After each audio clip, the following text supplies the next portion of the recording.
Rampachodavaram DSP Sai Prashanth ఆదేశాలతో agency ప్రాంతంలో నూతన వాహన చట్టంపై అవగాహన చేపట్టేందుకు జిల్లా అధికారులు చర్యలు చేపట్టారు.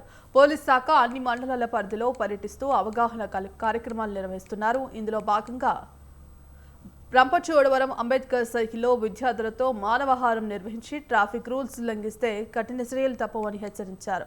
హైకోర్టు ఉత్తర్వుల మేరకు ప్రభుత్వం నూతన మోటార్ వెహికల్ నిబంధనల చట్టం అమల్లోకి తెస్తుందని సిఐ రవికుమార్ తెలిపారు.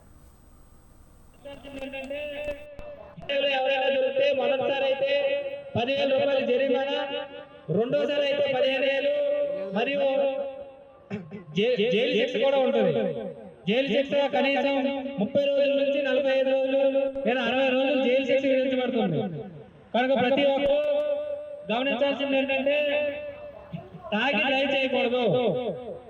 అలాగే ట్రిపుల్ రైడ్, ఇదివరకు ట్రిపుల్ రైడ్ అయితే 200 అనేది జరిమానా, ఇప్పుడు ట్రిపుల్ రైడ్ లో 1,000 రూపాయల నుంచి 2,000 వరకు జరిమానా విధిస్తున్నారు.